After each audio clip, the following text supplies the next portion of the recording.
Let me know you ready. I'm ready. I got questions. All right, this is chapter 7. Nanny, the caregiver, the hustler, my best friend. From All Boys Aren't Blue. Well, go ahead. Start us off. The first one is Grandma's helper. How close were you to your grandma? Not. You weren't close at all? Mm-mm. My grandmother was not that kind of grandma. I love my grandmother, of course, but my grandmother was kind of a background character for a good chunk of my upbringing. Not that I didn't notice her, but I feel like because of a lot of situations that she was in, put her in a way where she kind of cocooned a little bit because of situations, and they are, of course, complex. I'm not going to because that's her business. Yeah. But she wasn't one of those where it's like, I have fond memories. That was more reserved for my grandfather. My mom's dad. He was the one I'm like, oh yeah. My grandma was like, oh, I'll just make something to eat. So was your grandfather's helper? Yeah, a little bit. I was more my mom's helper. Because again, my grandparents lived away. It was just me and my mom here in this city, in the state. No other family, no cousins, no aunts, no uncles. I always stayed around family. Nope. Even if it was like stuff I didn't know. Even, well. I mean, that we associated with. We had family in South Carolina that we would go visit, but they're an hour and a half away. So, not like they're down the street. And she's very independent and kind of a loner. So, my grandmother wasn't. She'd be like, we'll be in the couch reading. And maybe we'll do like a puzzle once every blue moon. I don't know. But that's it. It wasn't really a lot of one-on-one time with her either. But you were your grandmother's helper. We know. Yes. Like, I mean, it got to the point where I didn't want the job no more. Taking care of everybody and sacrificing the self. Look at him, tired already. Child.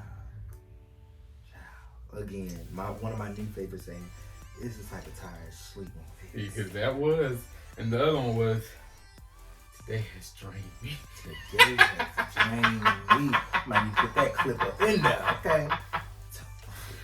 Yeah, those in conjunction. In that photo of the lady just like that on the side of the bed. In Popeye's shoe. Because we all remember we was working the hell out of them. But because of the relationship with my mom and my grandmother, I was there. But then as George had put it with their younger brother, it was like that. Like, George's little brother didn't want this item anymore. It was like, you tired of nicknaming, stop calling me. That's what it felt like. And Grandma, you see this? I'm telling the truth. It was like, stop calling me. But, you know, again. See what happens when you're the dependable and responsible child? I don't want to be dependable no more. I don't want to be responsible. See what happens? But, again, it's just like, oh my God, they just love me. And that was it, you know. But yes, I was her helper, but I did, as George mentioned, I learned some tricks of trade in the kitchen. I'm looking, and it's funny about the whole measuring. One can cook. I can cook a little bit. A little bit. I be in there trying to figure stuff out. I just be throwing stuff in there. I get on the YouTubes, and I'm like, oh. He don't even have the arm. Not yet, but it's coming. It's coming. It's not coming. We're trying to unbig backs. We are gonna unbig that back. And arms. Yeah. It's in the outcome. I was that woman's helper. I mean, oh my God, and it just seemed like no matter what. Me. It was like I couldn't say no. You can't say no to Grandma, like, you know, because again, it was also they tied it to that scripture, honor thy mother and thy father. So it was like, and because I love the Lord, it's like, oh God, I don't want to disrespect the Lord. I don't want, you know, I just want to do everything right. And that kind of made me start resenting. It's like, oh yeah, I got all these rules. But yes, to this day, I'm her helper, and I just, you know, I just took her a plate of food the other day. Yeah, but yes, I was her helper. My grandma was there. So this might be something you said, but due to our names, W.E.B. Du Bois was mentioned. It was. How do you feel about that statement? Like, do you feel like that was? I mean, I don't want to say like a good theory, but just in general, like, I mean, is it possible? Like, what's broken in the situation? Because clearly, it was something to think about, but also, well, and what he was saying, and what he's saying is the theory was the top 10% or the most intellectual black people would be like the beacons for the other 90% of black people to lead and just govern themselves accordingly. Just to implement it like throughout the country, throughout the nation, no. That's something I don't really know how you would test that. This sounds very much like trickle down effect. And the issue with that is not considering the human element in that type of situation. Because when you give people power, oftentimes people tend to corrupt it, abuse it. But did it have to be power though? Yeah, because you're telling these people that hey, they're the talented 10. Oh, okay, gotcha.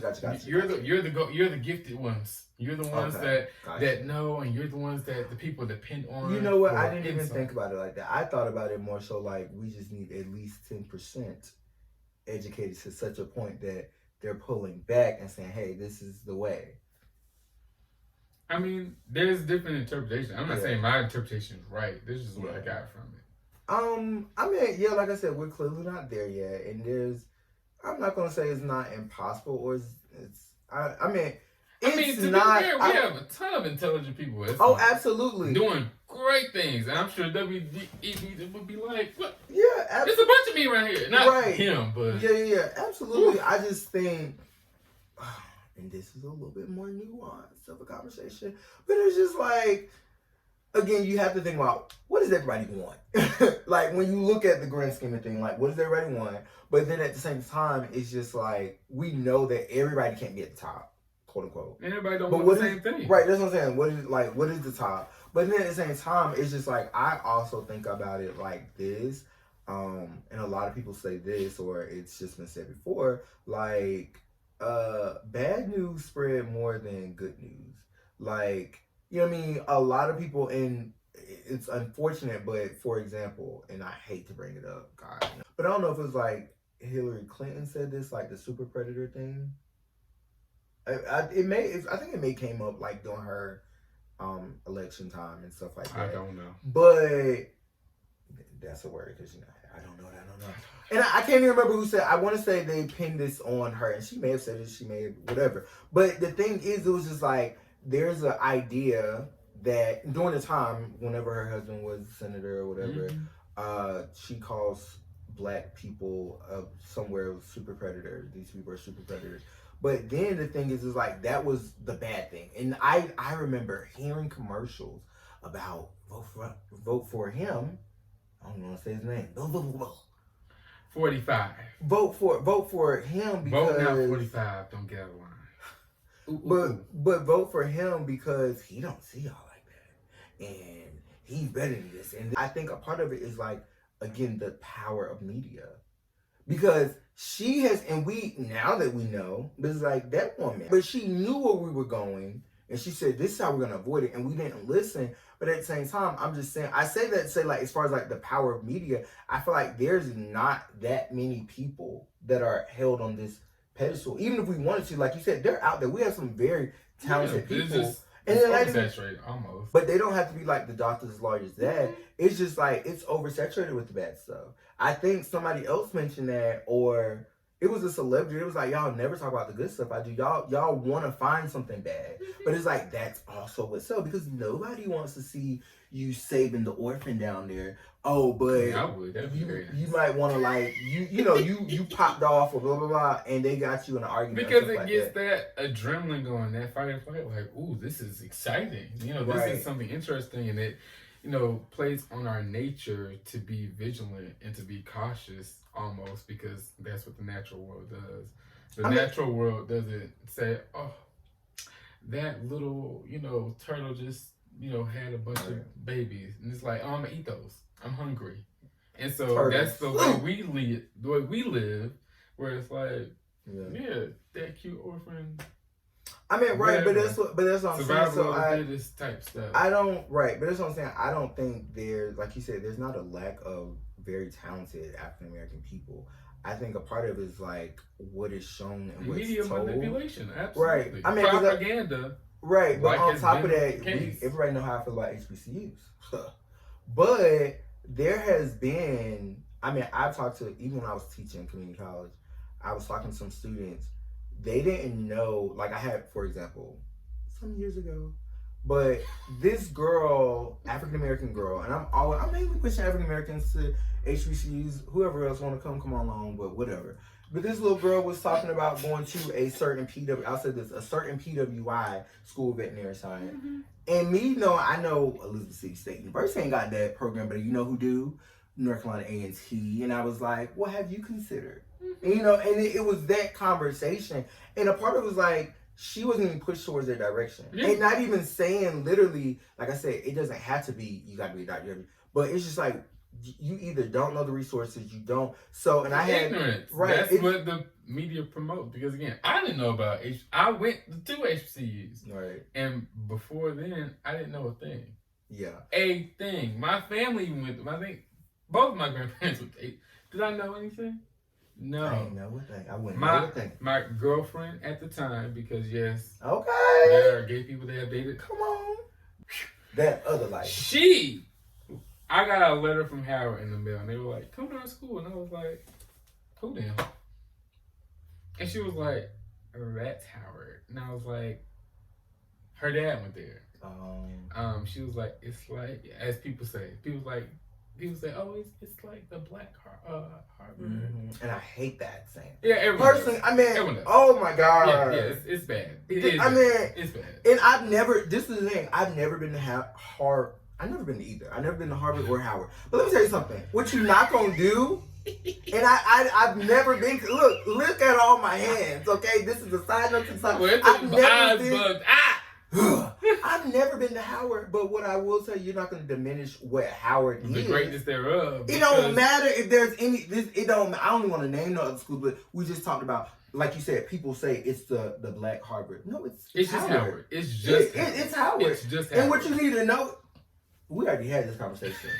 And we might need to cut this out. But whenever I get my acceptance letter for all my schools, he's gonna go to Howard. Howard's at the top of the list, but So yeah. But no, I get you. Okay, go ahead. I'm sorry. No, I'm just wrapping up. It's just some things the media promotes ignorance. Right. So it's not going to give the people the information that the people could use to grow or learn. It's going to give the people the information that it wants to manipulate people in a certain direction. Right. So whether it's presidents, a lot of us do know y'all are on the same side telling us different stories, but y'all on the same side. Right. In terms of politics. But there are a lot of people that are ignorant because they don't know, and that's not an insult, that's just because they don't have access to the information to know any better. They just can know what the media is telling them. It's just the news says, oh, okay, Hillary's a bad woman because she had classified documents. Well, that's what they said. Right. And this is a trusted news source. Our grandparents and great-grandparents been trusting this. Classified documents. But this has been a thing that's common in our family and in public. This is trusted. Because when we talk about the media, baby, in other countries, they just know. I mean, I know it's there and there's a hatred for African Americans, but a part of it is media. A part of it is music. Right, but you come over here, just know these African Americans are going to rob you, they're going to do this, and that. It's like, what? And again, we have that in a covert way. Right. Whereas, like, they're thugs. Mm-hmm. You know, they love to throw that. They're hoodlums. And now, today, the issue with media that we are finding, it's great that we have social media because it gives so much information out there. But the issue is no one knows which source to trust. So there's a lot of misinformation that gets mixed into it, which is, people know that. And so everyone's just like, well, I'm not going to do nothing because everyone's lying to me. And it's like, you're still falling into that. Yeah, that is not helping you. That's not helping anybody of us. And you still have to do the work to figure out, hey, what sources can I go to that are going to give me yourself. Right, that are going to give the most accurate information. Because as we see right now, and we're not getting into this, but in the Palestine-Israel thing, there's a lot of the world that are like, we support Israel, But then on the other side, we see on the ground what's happening to the Palestinians. And it's like, how can you support Israel when they are literally bombing hospitals, disabled people, elderly, and children? Just cause. Bombing for 6 days straight, a bomb every minute, and y'all are saying, oh, well, they're protecting terrorists. You can't kill 30,000 people and say they was all 30,000 of them was protecting terrorists. Not that it was that many people, but that's just not the case. Yeah. Continue. The last thing I was going to say about that point of the talented 10th, and the point I want to make or add, I had a black doctor tell me, and this is when I went to the program at the other school. Again, I'm trying to not name schools that aren't HBCUs, but it was a black. Education is still important. Oh, absolutely. But we're always going to push HBCUs. But it was a black doctor, and his name was, I guess I could say his name, Dr. Cedric Bright. Yeah.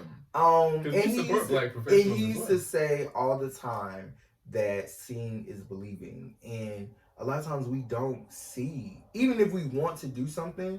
It was, honestly, I used to say I wanted to be the first black president for the longest until Barack Obama did it. And I used to think I was just saying stuff. Because it was like, my mom was like, oh, you can be anything you want to be. That's what everyone always said. I'm going to be the first black president because we never saw it. But it was just like, in the back of my mind, it's like, that's a pipe dream. I'm never going to be able to do that, to be honest. But then, like, the stuff that, like... That's so sucky. Yeah. It's like, these are the type of experiences that white people deny black people the space to have. Because it's like, y'all say, oh, America isn't a racist country. And then why do black children that are living, or black people that are living, have an idea of, there's a president, I live in this country, it never looks like me, I could do it, but I don't believe in it. Right. But that's what I'm saying. Seeing is believing, which what I love so much about the generation of my nephew and niece, when they were born, all they knew was a black president. They knew nothing else. I was like, my younger ones. I was like, I'm jealous. Like they were born into the Barack era. For real. So it was just like, for real, blackness, yay! Like they take it. I won't say they take it for granted, but they just don't know.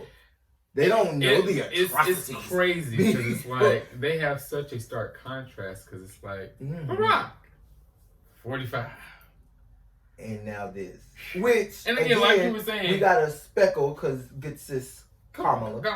But as you were saying, like with the Clintons, they also were in bed with other politicians that were like, black people are just awful. Now, I mean, and again, great for them for growing and changing, or are y'all just trying to appeal to win? Because it's like, oh, that's in now to make sure black people take care of. Because as we know, Biden has done a lot. He's done a great job as president, I will say, in my opinion. But we all know his history in pushing these social programs that targeted black people. To push us in jail and in prison, or just to make us seem as if we're inherently dangerous and violent. Right. And that's the other thing, is just, and this will be the last thing we can move on from the politics or all this stuff. But I was just gonna say, it's always the lesser of two evils. And it sucks because it's like, because if you sound too right, I mean, and it's almost like, it's like, it's too good to be true. Or if you sound too right, you're just not going to get there. Like, it's somebody somewhere is going to be like, you sound a little bit too good, we ain't going to get you. But it's like, low-key, Biden slid. No, and I didn't say me. No, this is what I just told you the other night. What? There has to be some level of delusion that you play for the game for you to stay in it. Yeah, and that works in real life, too. You can't come with all of the sense.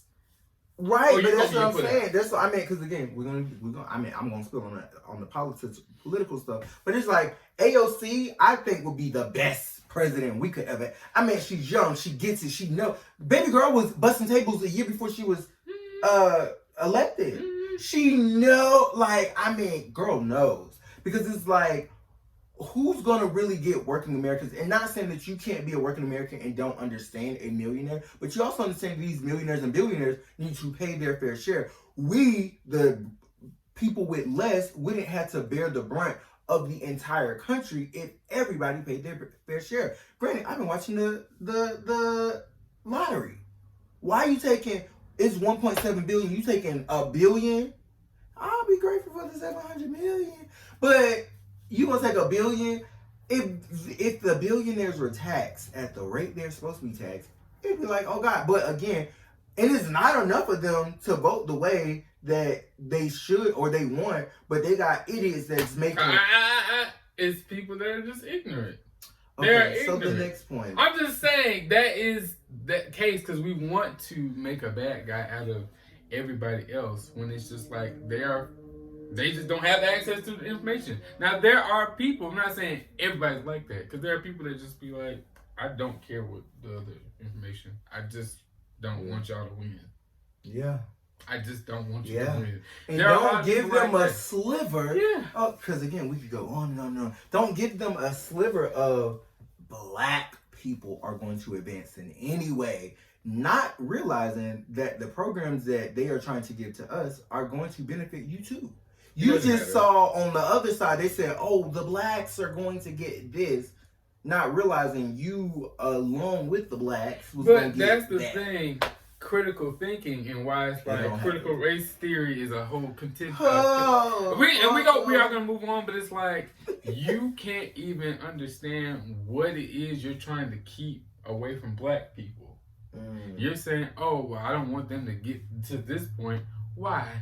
Why do you think us getting to that point would be bad for you? Because you know y'all have wronged us here, and you know, the minimum advancement that you think we're getting is still not enough. It's not even a fraction of a fraction of a fraction of a fraction of what you owe. Well, you know what I thought about? You know what I thought about earlier? I don't know why I had this thought, because I was gonna tweet it like, you know, they say 40 acres and a mule, and they say there's enough land, but I ain't never see it. But what would I do with 40 acres? And a mule, aside from, I don't know if mules can produce milk or not, but I could cook it. I could stew it. You gonna eat a mule? It got meat on it. Flea markets on the weekend. Do you ever remember going to any flea markets or like going to yard sales or anything like that with your grandmother? I told you. Or not. I went with my mama though. Okay, with your mama. We went to some yard sales and like, was it a thing or like? Do you remember? Okay. No, it was because we were broke.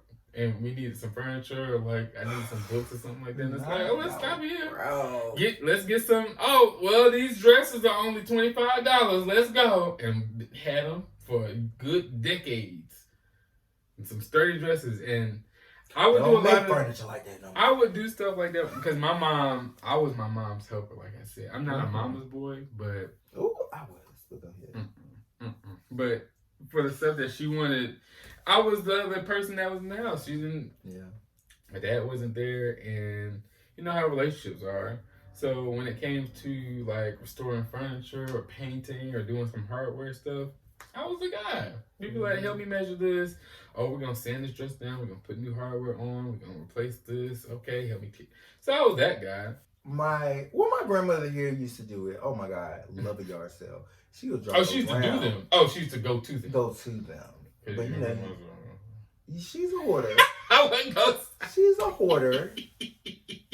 So, and she probably still goes around. Like we could be, she goes around. I'm not even gonna go into that.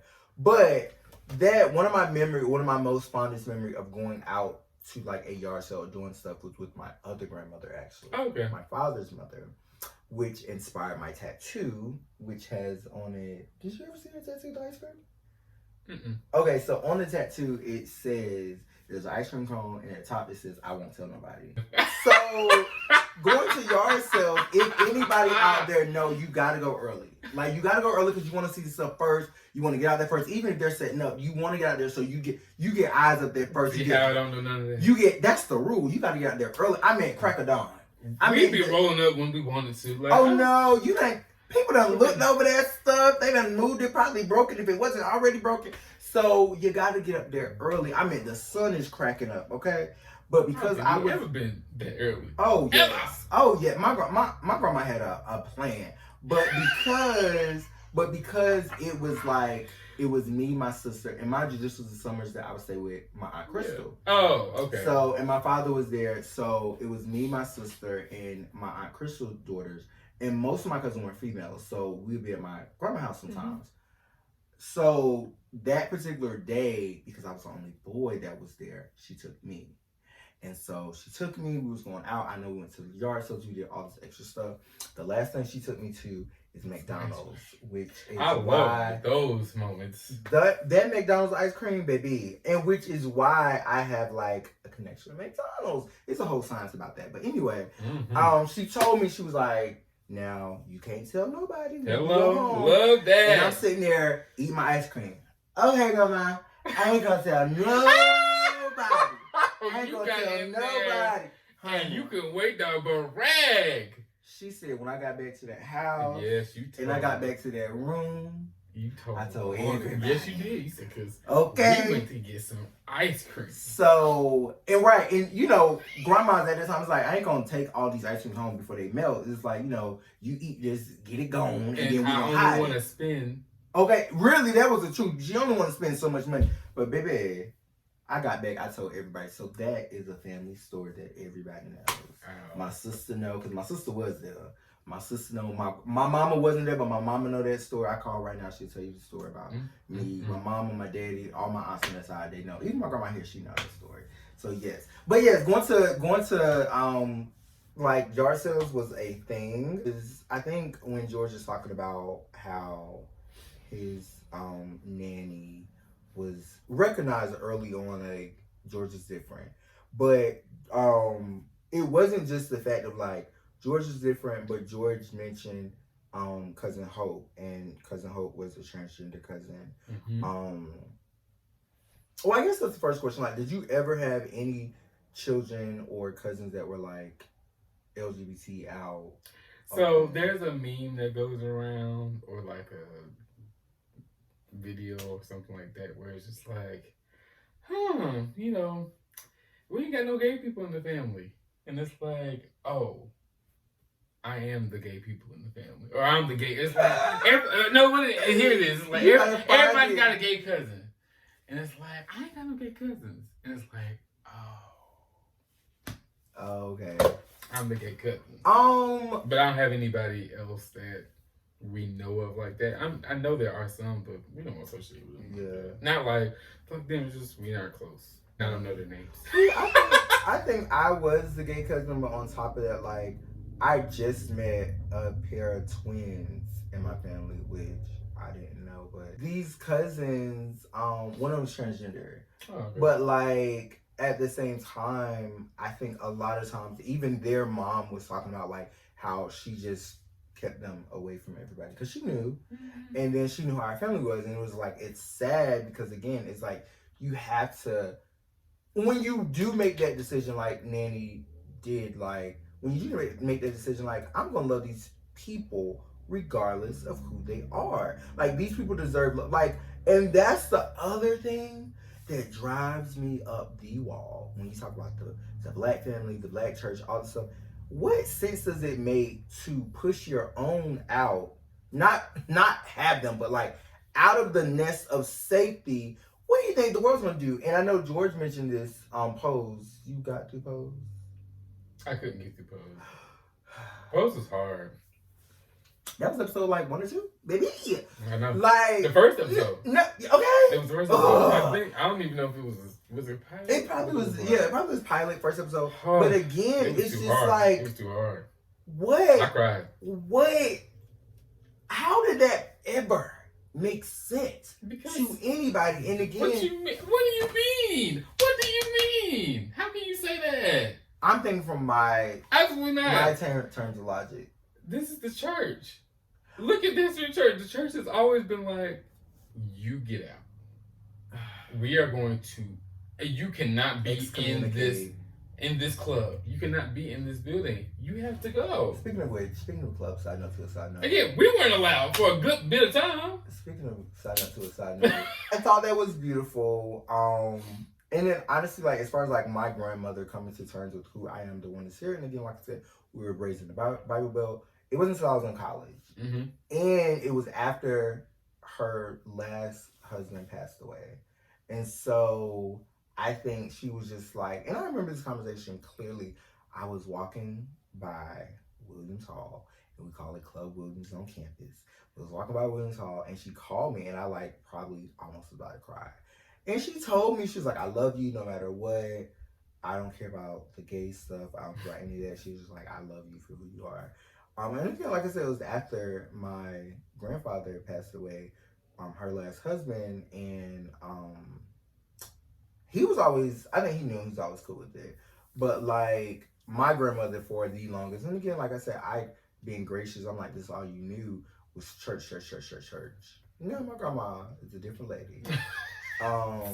But at the same time, it's just like, I mean, I get what you're saying. I think it's just, and why a lot of times I feel for people. I could drive by somebody, I see them on the shop. I saw this girl, I was walking past her. I saw this girl just sitting outside in the cold, like she didn't like she had clothes. I don't know what type of situation she was in. I just felt bad because I'm like, all these things come into my mind, and I remember, and I guess I could kind of identify with it because at one point, and my mom is probably looking at this if we don't edit this out. My mom was being big and bad and grown enough to do what she wanted to do, and I was left in certain situations, like different people that were not family members.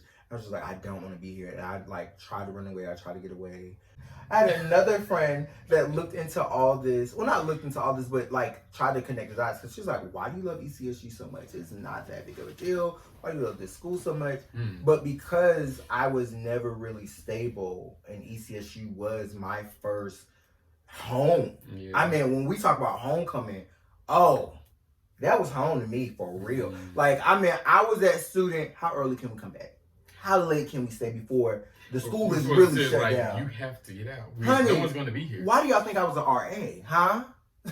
Like, I was an RA because we could come back early. I didn't care about the work we had to do. I didn't care about the pay. We'd come back early and it was stable. Did you have any feelings about, or ideas or thoughts about when George mentioned that Grandma Nanny said, like, loving people different and they deserve different love and stuff like that? I totally agree with that because I feel, I know people have said, you know, I love everyone the same. And it's like, I know what people mean when they say that, but also going a step further, everybody needs different love. You can have 6 kids and you say, I love them the same. Those 6 kids are not the same. You didn't have all one child just 6 times over. This child may need more emotional attention. This child may just need more physical attention. This child may just want to talk to you. This child may just want quality time. This, you know, it's like different levels to it. So, and I know people be like, oh, you know, it's not like what she's saying is like, well, I'm giving you more. It's just, I'm just giving you a different type. I'm always going to give y'all the same, you know, strong, confident level of love. It's just your version of that shows up this way. And so I'm going to cater to that need instead of, because especially in the Black community, we love to be like, oh, I did the best I can to raise y'all. And as I always say, do the best for the child. Do the best for the child because, and like you just said, like now is almost too late, but like, I mean, if they're an adult, it's just like, I mean, you gotta recount the steps. I mean, you can't, at least what I'm learning is I'm not going to regret what I was doing when I was learning how to be better. I'm not upset with my mom or my dad when they didn't know any better. So all they knew was to, you know, or as we talked about, a good punch in the chest. It's like, what? Y'all thought that was appropriate? But it's like, okay, but I can give you grace for growing because I know they don't, at least my mom, for the most part, don't be doing that no more. So I'm like, great. I'm not going to be upset that you aren't also punching my brothers and sisters in their chest. Right. Wonderful. I'm glad you learned to be a better disciplinarian, to actually figure out what the need is, what is the issue, instead of being like, well, I'm loving all y'all the same. Yeah, and that might break somebody. And then you wonder, what happened to my kids? Why don't my kids like me? Well, one of them really couldn't take that level of love that you were giving because it was low-key abusive. and the other ones learn how to just conform and just maneuver a way so it wouldn't anger you and garner that type of attention. So that's how I feel about that. What about you? No, I mean, I agree. Like, everyone do. Oh, because I'm not playing about the children. I don't have any, and I don't really want none. But I don't play about the kids because I believe the children are the future. Teach them well and help them see the way. Some inside.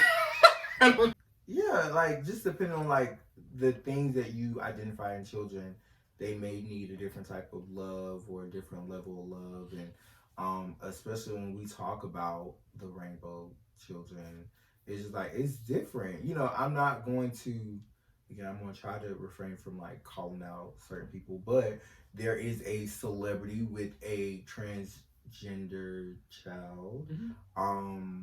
And just, first of all, because that person is a celebrity, just puts them on a different level. But then they are black, and they happen to be I'll say it. You talking about LeBron? I mean LeBron. Ooh, I'm so sorry. Dwayne, as they used to call Dwayne. Yeah. And Gabrielle. Yeah, and it's just like, it's unfortunate that Zaya has to go through that type of scrutiny, because that's not what Zaya signed up for. Zaya is just knows who they are. Yeah, like she knows who she is, and she knows. And that's the wonderful thing about her parents giving her. Oh yes, oh yeah. It is just like literally, and I mean, in this sense, I'm calling Gabrielle, you know, a parent in Zaya's life. She's definitely, but like more than her actual mama.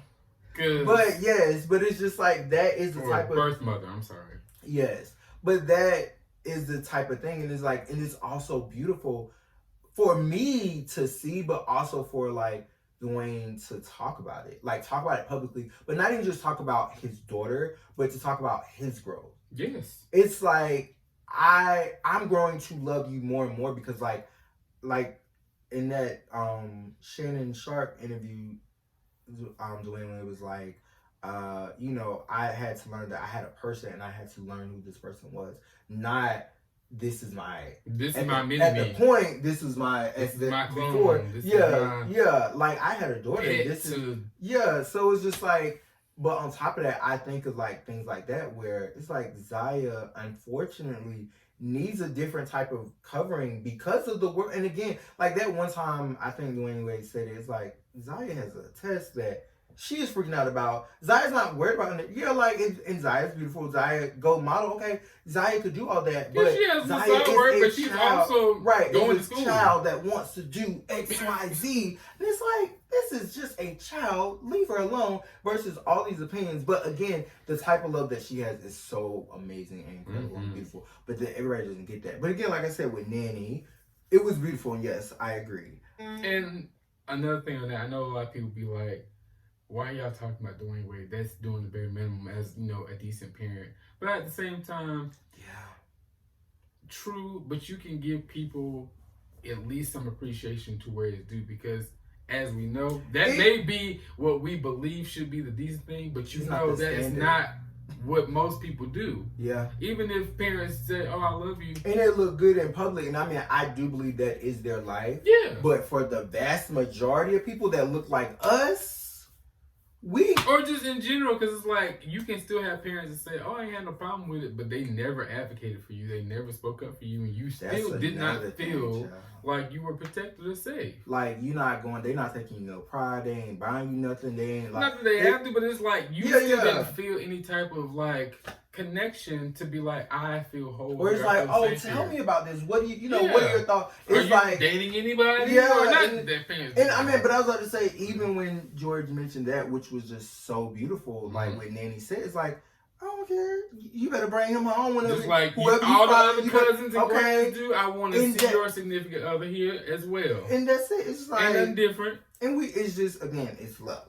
That's it. It's at a certain level, and I guess, I mean, I know this might be just a quick yes or no, I guess, an insight. But is there a certain level of family violence within the Black family when it relates to like LGBTQ plus? To be honest, it doesn't necessarily have to be like physical. To be honest, I don't know if it's any more or less than any other group of people. I know we'd be like, we're so Black centered, but I'm like, y'all know white folk are crazy and violent because that is their nature. But we also see in other countries how, we may abuse and like verbally or physically, but they will go to certain lengths in other countries. And this, I'm not talking about just like, oh, this is in the Middle East. In Europe, yes, in Australia, in South America, in African countries, in East Asian countries as well. It's like, oh yeah, you're not, you like gay, you like being gay.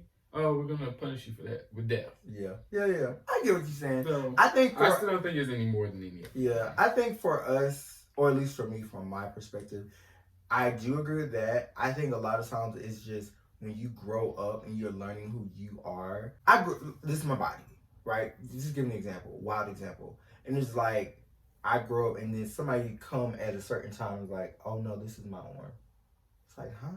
So I guess it's like, in my mind, what I'm trying to say is like, it's to a certain extent of like, the hurt, even though it's not physical, it's just like, you were supposed to love me in a way that you told me you're supposed to love me. And you, quote unquote, train me, you're supposed to love me. And again, if we're giving shout outs, I want to give Mr. Kurt Franklin a shout out. It's a song called Try Love. And this line resonated with me so much. And I think about like so many people. But again, bringing it back to family, it says the times I felt betrayed by the ones that were supposed to love me. And of course I thought about Dreamgirls. Curtis was supposed to love me. I told my sister. Right. But again, like, even if we talk about that, like, you got a relationship with my friend. You trying to make her the lead singer, not me. You took my brother. It's all this stuff when you said, I love you, and this is what I had an idea of what love is. And that's what I'm saying, like, in the scars of things, because it done went deep, especially with Effie. Magic don't got a father. Okay, the point that you pulled was very true.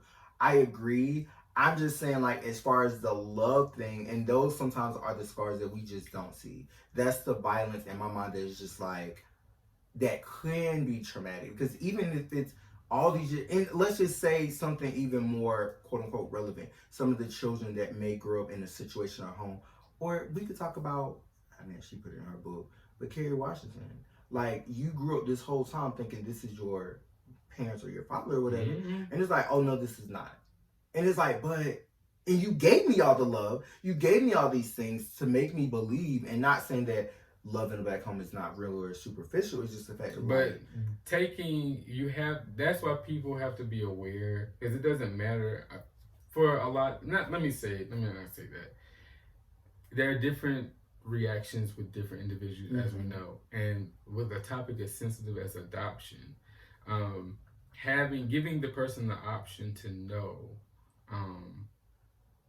so that they can choose for themselves how they want to form the relationship instead of manipulating them to believe a certain thing. I feel like that's a little selfish, mm-hmm. because like my friend says to me, or you say to me, when it came to relationships, sometimes people will be like, oh, I didn't say this because I knew that was going to hurt you. But it's like, did you know that you not telling me this mm-hmm. hurt even more? Mm-hmm. And so I get that. I think, again, like I said, I'm not trying to make it, because like you said, other countries do be like, we're gonna cut this off or you gonna die.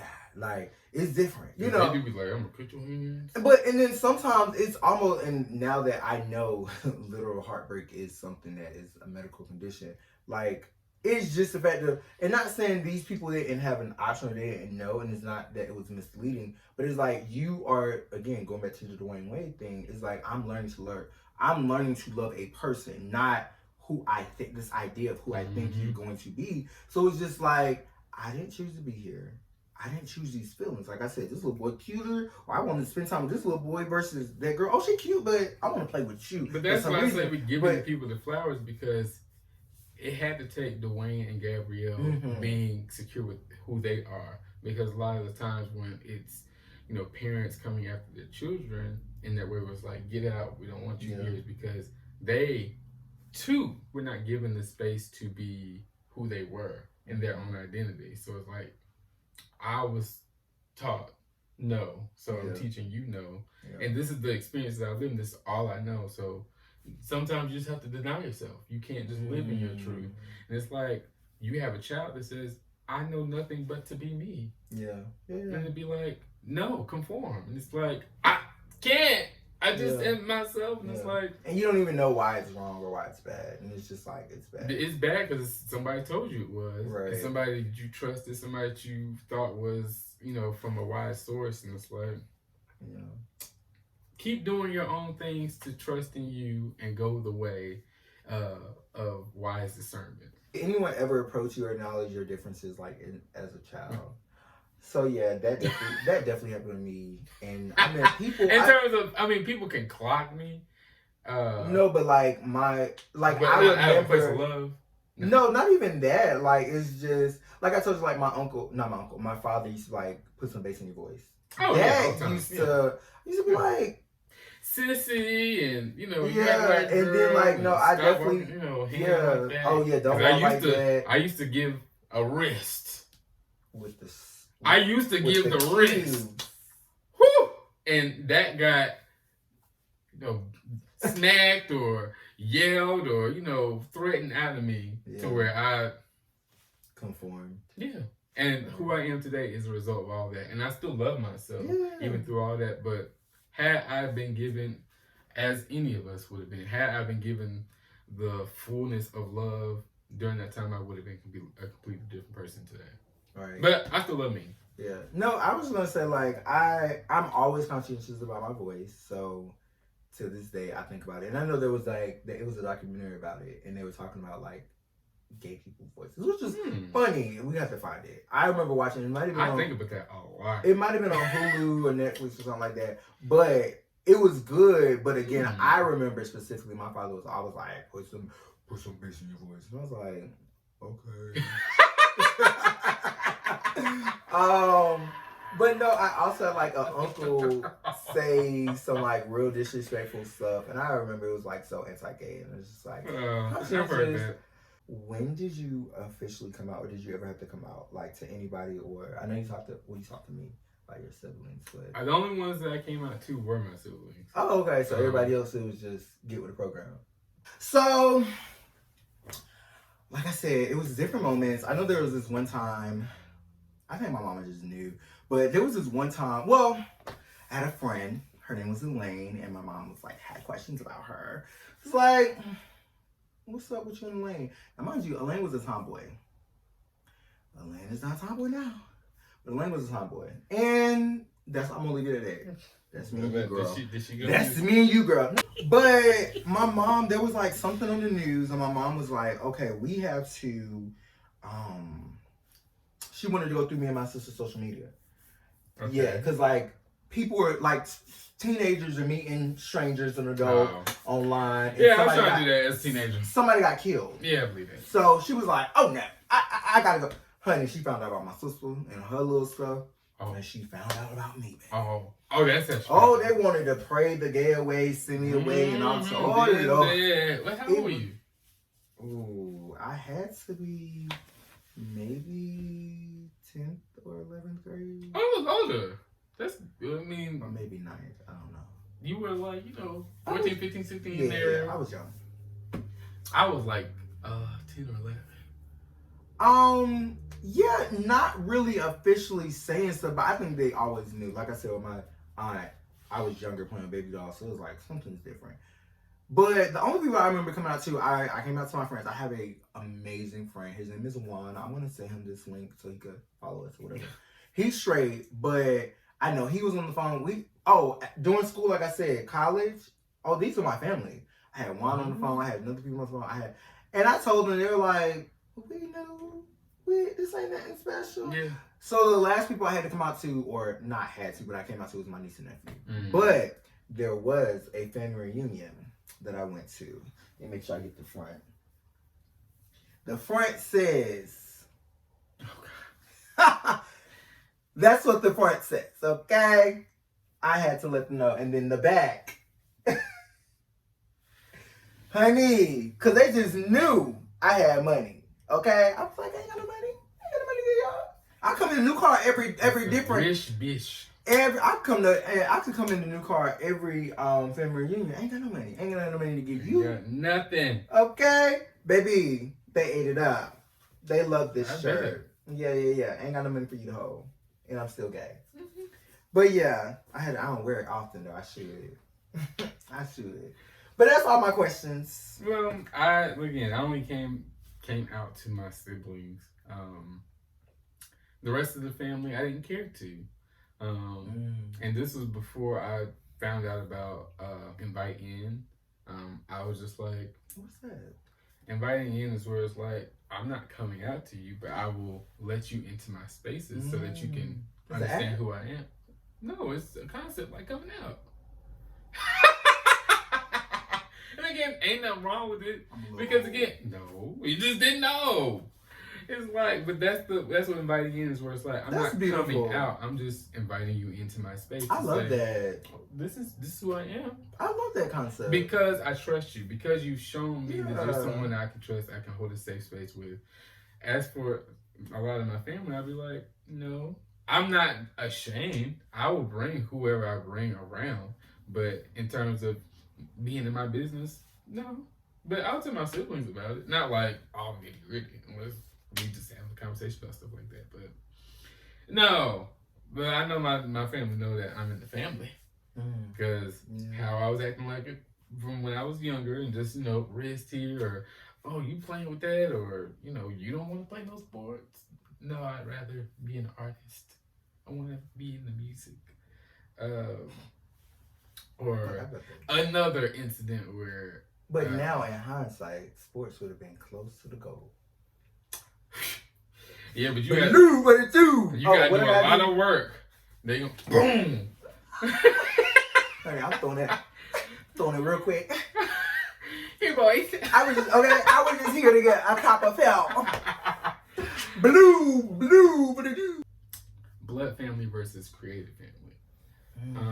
Because I'm like, you just touched on. Oh, just talked about this. You having people that you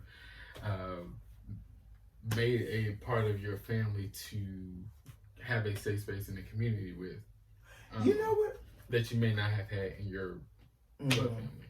When I think about like blood family versus chosen family, of course I think about all my friends, and quite a lot. He knows everybody. Or everybody knows me.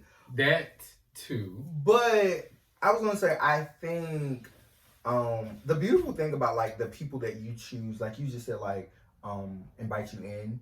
Like it's also, I think it also, in my mind, it also works with the inviting in of like, not just like to let you know who I am, but it's also like my time. And like I have my friend Bria's dog. Like I probably told Bria some things that I haven't told some of my friends or my family members. That's a lot. But it's also like, when I think about it, it's like your friends or the people that say they're gonna be there for you are like, they're choosing that. Like it's not just I want you in my life. It's like I want to be in your life too. So I'm going to make this work. Versus family, it's almost sometimes it's like it's almost an obligation. Yeah, it's just like, oh, I'm here, and then blood's taking a while in, yeah, and that's your cousin, and right, and then they still tricking me terribly. Right, and then speaking of obligation, it's like I didn't want this obligation as they didn't want the obligation, so it's like sometimes there's that riffraff because. I remember I was apparently supposed to be and whoever may feel some other way could feel some other way. I was supposed to be obligated to help a family member in a certain way, and it's like, whoa. Like, you know what I mean? Like, this ain't that. But at the same time, it's like, with friends, it's a little bit different. And I think a part of that, friends or chosen family, you could also talk to these people without the pretense of all these years. You know what I mean? Like, it's like, and then even with you, like, I feel like we have a certain level of honesty that is different from, and I mean, I think I still try to be delicate with all my friends, depending on like what I say, how to say, because if I say everything, it's like, I ain't gonna have no friends. But at the same time, it's just like, I could be honest with you and tell you things that you want to hear or may not want to hear.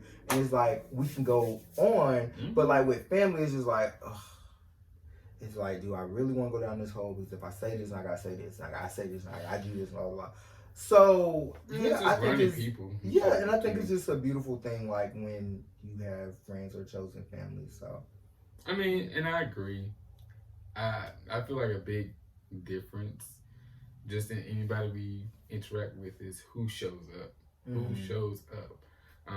A lot of times in our creative family, those are the people that decide to show up and not run because I showed up as who I am. Because that is all I had for a while before I got close again with some of my blood family members.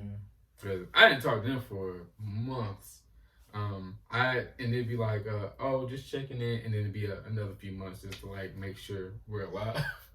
Like, oh, well, I ain't heard from you since and it's August, and I'm like, that phone worked 2 ways, baby. Oh no, I wouldn't call him. Oh, I mean, but even still, then like if you really want to know, you know, I mean, right? That's what I'm saying. Then you're gonna have to be accountable to whatever the reason is why you feel like I don't want to contact you. Right. And most people are not. They don't care to face that because of the fear attached to it. Yeah. Because it's like, I hurt you in that. Yes, you did. Right.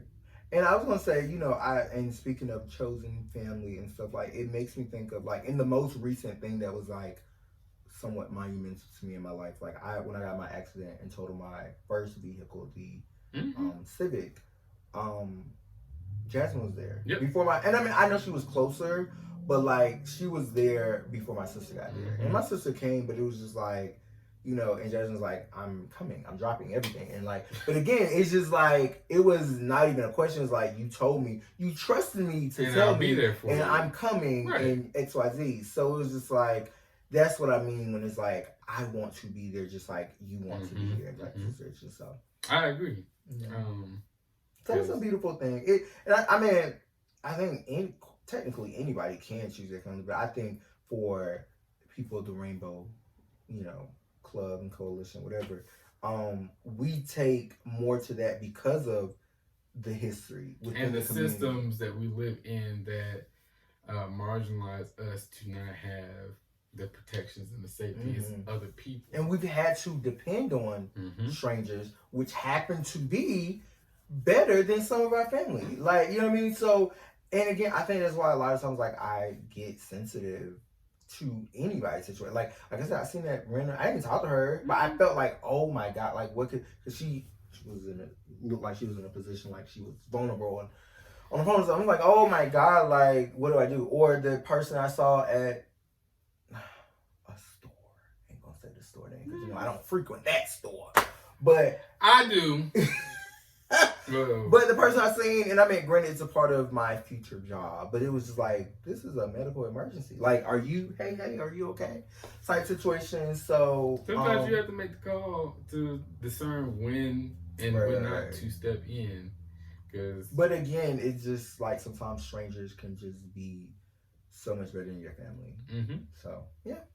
So even with that, of just because that's why I am very serious about friendships, because I'll be like, if you're gonna be my friend, you're telling me I can show up as I am, and as a friend of mine, I don't want you to feel like you can't show up as yourself. I don't ever want you to feel like, oh, I got to, you know, dress it up and when I'm around Jeremy. No, just be Akeem. I don't ever want you to feel like you can't, as sassy as you want to be, if you want a girl and chat, have at it, because I've lived a life, as a lot of us have, where you don't feel like you have the space to be who you are, and you have to cocoon, you have to shield yourself, and it's like, I don't belong in this box. I do not belong in this box. I just choose to be free. Once again, because it may not be you, it may not be you, but it's gonna be me. I'm gonna bring up Beyonce because I'm finally on the other side. I finally found the urge to smile, and it's like, yes, church girl alone. Church girl can go on tour by herself. Cause The way that song, and I know it's like very like, oh my gosh, but it's like, listen to the lyrics though. Yeah. Listen to what she's saying.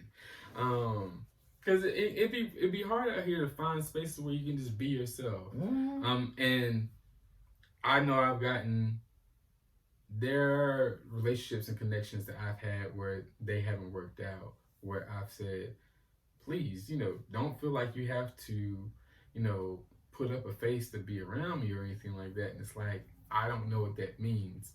I'm not there yet. And I'm like, that's fine. As long as you're working on you and you can be, honest and true to who you are. And it's like, I might have to do you wrong. And it's like, that's where the boundaries come in. Because I'm still believing you loving yourself and growing. But if you start to disrespect me or there's some type of contention it's also like, what did I deserve? What did I do to deserve that? It's not even deserve. It's just no, but I'm just saying, like, when it comes down to, again, family versus chosen family. Yeah. It's just like, with family, sometimes, especially like, children are born and stuff. Like, for an example, what I think about is like, we go back to soul food, for example. We talked about Terry and her sister. Terry could have been really rude to those kids. Because Terry could have been like, those will be my kids. I don't want to be here. I'm doing all this extra stuff. You know what I mean? Mm-hmm. But those kids are innocent in the situation. Like, I just know my Aunt Terry, and my Aunt Terry is always mean. Not knowing that that's supposed to be Mama Terry. Like, Mama T is, granted, not even saying y'all be the same people, but XYZ is, but that's what I mean, like, versus when it do come down to your friends. Like, let's just say if Terry was me, but when it do come down to your friends, like, I don't even have history with you. Like, unless I did something to you that you should have told me was disrespectful, there's no reason for you to start treating me like that. But yeah, I agree. Which is grounds for cut that. Honey. I mean, you grow out of friendship sometimes. I'm family and friends. Huh? I am family. Baby, at one point, and I'll say this on the record. I almost cut my sister off and I let her chew death. And I almost cut her over a phone bill.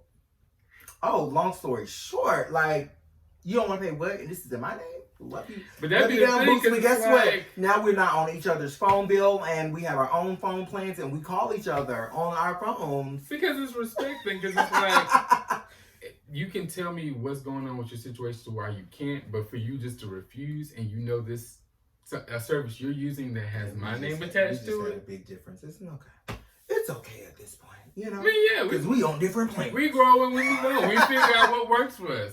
I probably should ask y'all in the comments. Should I ask the people? Why not? Let's just take a poll. Yeah, go ahead. So the base plan was $65, right? Let's just say the base plan was $65. Every subsequent line be cheaper, but it's be like 25, 45, whatever. It's cheaper. So let's just say it was $45. So that means the bill was $110. I think we should split the bill, $55. She didn't see it that way. I'm just going to pay you $45. But I'm like, well, if you go on your own, you're going to pay $65. So I'm saving you money, you saving me money. Yeah. But she saw it as... You had the first line, and I'm the additional line. And it's like, yeah. And because it was in my name, I was acting up. And I told my mom, like, listen, I will... and we had a big difference about that. We did have a little falling out, but I love my sister.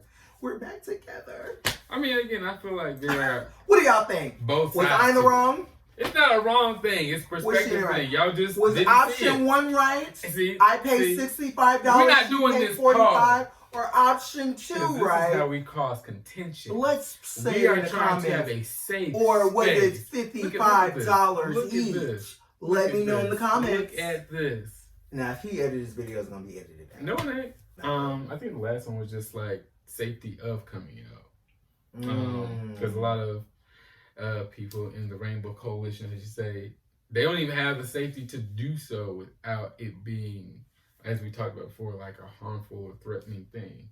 And just being like, hey, this is something to where you're not going to fear for your life. And not that I ever felt that way. I was just like, I just don't feel hurt or safe in this moment emotionally, or just, in our connection to do that. Not that I feel like I'm harmed. Now, there were things I thought in the back of my head was like, well, what's going to happen if, you get kicked out? I was like, I guess I'll just have to find my way. But I also was self-preserving enough, and I said, well, I don't want to do that. I'm much more comfortable being here, hiding myself because at least I got a bed and some food to eat, rather than being out there and being my full self and sleeping on the concrete and asphalt. And that was justification. I do not care if people think it's cowardly. I knew myself. You are logical. I am 14. You, honey, let me tell you what I don't know nothing about Let me tell you what you did. You weighed those pros and those cons. Because I did it often. I'd be in the bed crying. I'd be like, I could run away right now. And I said, why would you do that? Ain't nothing to eat. You ain't got no money. You ain't got no job. You ain't got no nothing to eat. I wasn't like him. Because he started working when he was like 7. I didn't get my first job till I was 19. Because my mom was like, focus on your schoolwork. That's a blessing. See, now pros and cons in life. No, I mean, because my mom didn't force me. My mom didn't force me, but I just wanted some things. My mom ain't stopped me either. I didn't have no friends to have things to want, so I wanted the type of phone I want. I got that Beyonce phone when it came out. That Samsung. It didn't matter to me. That phone from the front in the bed. That phone from the front in the bed. Again, what's a phone if you ain't got nobody to call? What's a phone if you ain't got nobody to text? Right. So it didn't matter. I didn't have no shoes to put on because wasn't nobody to be like, oh, you know. So, you know. Those differences. See, and again, the job thing. Maybe if I had friends, I would have wanted a job. Child. But, I mean, granted, I'm not going to lie. My mom did have us a phone and she did pay the bill, but it wasn't the type of phone I wanted or on the service I wanted. So I was like, oh, this is nice and tea. But I was happy with what I had. Oh no, honey! I saw that Beyonce phone. I had to have it. See, I didn't even know of it. I gotta show you this Beyonce phone. Shut up. I was in 2007. Yeah, I was in middle school. Where was I at? And I was 2007. I was 16. We were still on like razors. Oh, I had a job before 16 though. I know.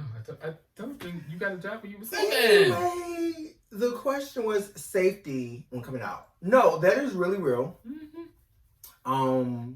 You know, I just like even when you think about like just safe space in general or people of the Rainbow Club. You know, we think about stuff like getting a haircut.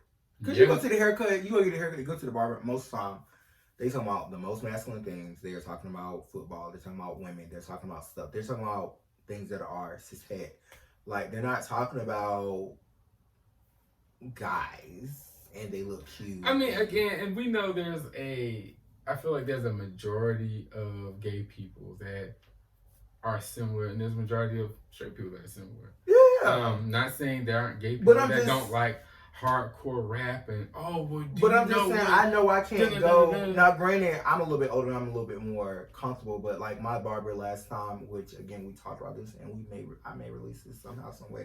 But he asked him like, what am I doing this weekend? It was this long ago. But I was like, oh, I'm driving to go see Beyonce. And he's like, oh, where at? And I told him Kansas City. Mm-hmm. I even felt comfortable telling him I'm gonna go see Beyonce. You know, that's to be the thing. At a point it was not like that. Like back in the day, we're not having a conversation about church girl in the barbershop. It's not happening. We not like, but that's what I'm saying. Like, but I'm also not going. And that's another thing. Like, one time I went to a barbershop and I knew he was like a baby gay, but like he came in there like dressed. I was like, oh, I just was not that confident. It's so beautiful. We love the progression. Yes, be who you are for your pride. For your pride. But like, I love it. But that's what I'm saying. Like, but again, when I think about comfort and safety, like the barbershop is like the locker room. Yeah, but also like as far as like with my family, it's just like there was never an age. I remember, and probably again, you know when they say when you knew. I mean, granted, I don't know. Maybe this is why I got in trouble. I remember the Genuine Pony video. I got in trouble for watching that, and I think I was watching it too close as a child. Because I mean, I'm talking about I was laying down. Going on. I don't know how the video that got I don't know if I could like Angela. Yeah, that was the video too. But no, but with the pony video, I mean, I was in front. I was gonna try to demonstrate it, but I was like laying in front of the TV like this, feet kicked up.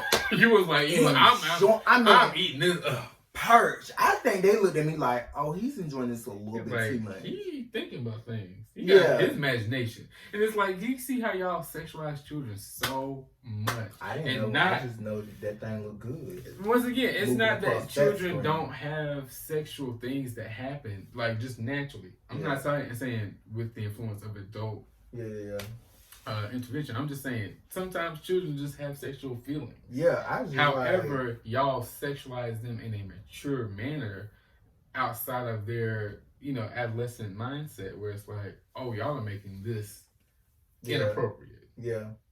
Yeah. You're, you know, what, 8 years old watching this video. It's like, oh, what do you do? He's 8! Yeah. Be playing with hopscotch and jump rope. Yeah. Kickball. Right. But no, I agree. Like, that's the other thing. There's a lot of times like we just do not have that safety. I mean, maybe times have changed, but like there is a level of security you need. And like you said, I remember I have a friend. It's funny that you said that.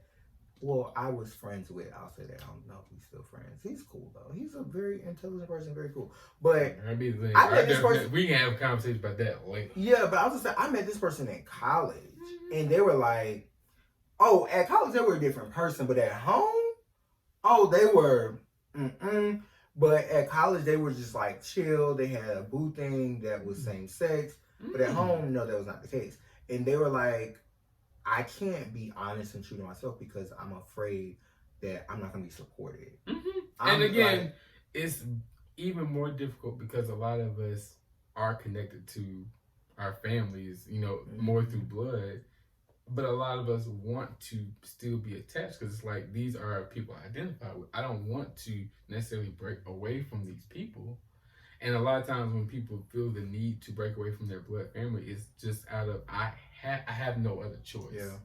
Like, if I stay here, I would die. Right. Yeah. I mean, and it wasn't even like, I'm going to die. They didn't even want you. Like, your father didn't want you. Yeah. Like, but that's the thing. Had he stayed in that father and mother, my but God. if he conformed, where would he have been? I'm not saying he would have died physically, but he would have had internally like, in mental state and his, you know, ability. Child, don't even say it because I was like to bring somebody else up, like one of my ex. But that's a real thing, and like even for me, I'm a very sensitive person. I was a very sensitive child and teenager, so it wasn't even a thing. Again, I felt any physical threat. I heard the things of being like, or hearing family members like, two big dudes wanting to be all up on each other, grinding, and it's like the disgust that you have for these people doing what these adults are doing. That's how you feel about me. You think I'm disgusting. That's how I'm interpreting it. So I don't feel the need to even invite you in. Right. And you know what? Invite you. I gotta keep that. I love it. But you know what that also made me think about, and which I guess I can talk about this. It was the whole thing with church. Like you said, hearing stuff, because I grew up in church so much. It was always, of course, sin, hell, you're gonna bust hell wide open. Baby, I'm like, it ain't open already? Like, I thought they ain't had no measurements for it. That's another point. Yeah. But a lot of times it's right up in y'all's pulpits. Oh my God, today. And congregations. But my thing was, it was just like being in church and hearing all this stuff, it was like I denied who I was because I'm like, I want to please this thing that I'm supposed to be going to church for, right? But when they talk about, and that's why I will say, like, and I mean, this may be a whole nother topic, but when they talk about like having a relationship with God or a higher being, it's like this, what you thought this was, what they portrayed it to be is not that. And it's just like, y'all had it all wrong. Like, you know, again, like they say, the devil advocate, and it's like, oh, the devil don't need no help. God really don't need no help. Like, when you are really operating in a spirit of like godliness, it's like, it's none of that, and you're thinking about these actions and stuff like that. But it's like, are you feeding the homeless? Are you helping these people? Are you just what to are you acting out of love? Yeah, like, are you acting out of love? Or is like, it a fear-based type of? And that's the simplest thing, because it's just like, oh my God, like, you really thought this was the thing to do or say, and it's like you're treating God's child like XYZ. So, I don't know. Like, yeah, I like I said, I agree. Like, that is a huge thing to be like, what is the safety of being who you are? And like you said, you even weighed out the pros and cons at a young age. Like, this ain't safe for me to. Like, I love who I am inside. I didn't love who I was. Oh, I hated Jeremy. I was like, take me now. I didn't want to do nothing because I wouldn't. Again, call me a coward all you want to. I wasn't at that point. You know, I tried, but I did it wrong apparently, child. I mean, a lot of people have tried and thankfully did it wrong to be able to. I could tell you the story, but child, when I tell you, I said, oh, they are brave. Dude, this hurt. Yeah, I mean, I was up there. I'm too sensitive. I be like, I was up there and I started, baby. I scratched myself. I said, oh my God, maybe life on Earth ain't that bad. For real. Like, to do that, and then you think about the extent of bleeding out. Must you? I'm being honest. I am being honest. And again, it's not to make light of that situation, my God. It's not. My Please, God. But like my it's experience, I said. Because that's just so him. That's why I'm laughing. It's so right. him. But when I tell you, I was like, you know that when the church folks say, I believe I run on a little while longer, I said, that ain't it. That ain't it. That ain't it. I mean, I tried, but baby, I just said, no.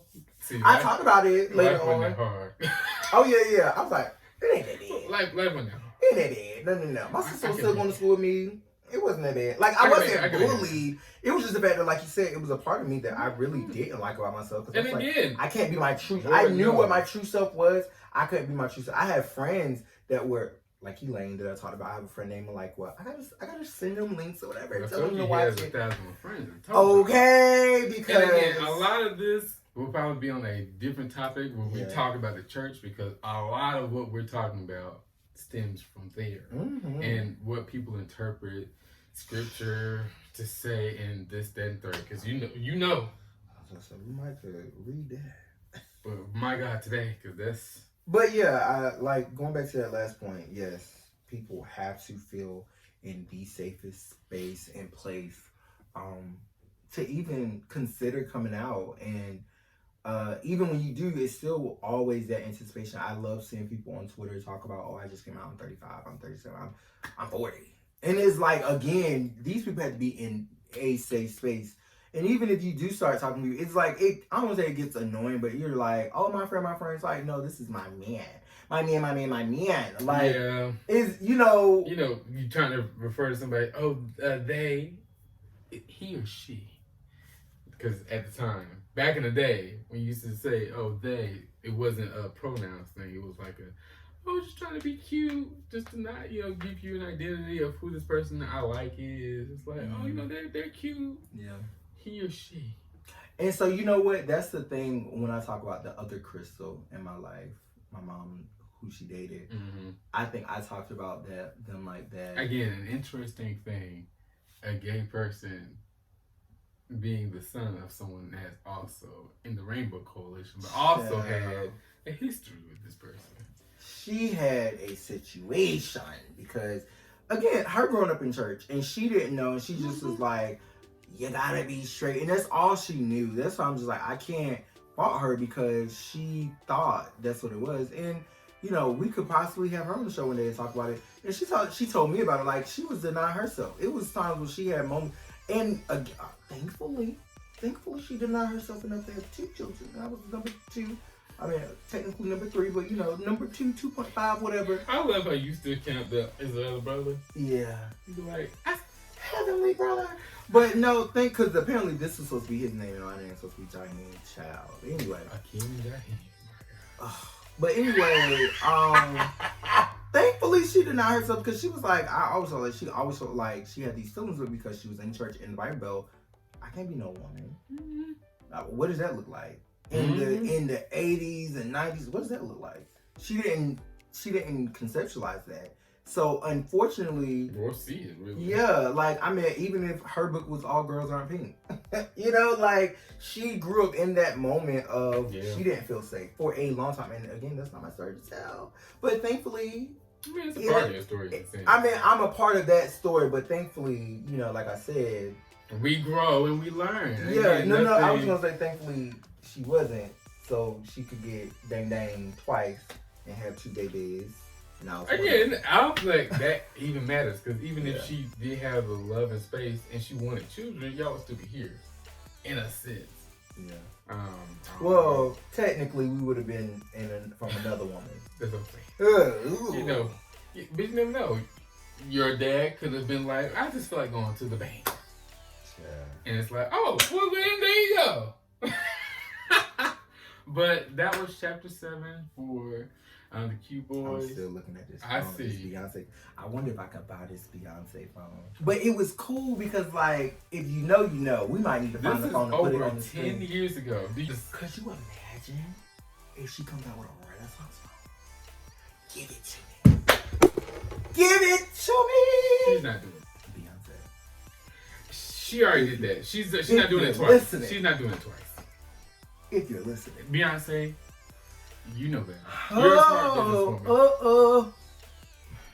Okay, thank you. Like, comment. She got Ivy Park. Like, comment, subscribe. Share. And we'll see you next time on for chapter 8. On 8. Yeah. I don't know what that was. Okay, sorry. All right, bye.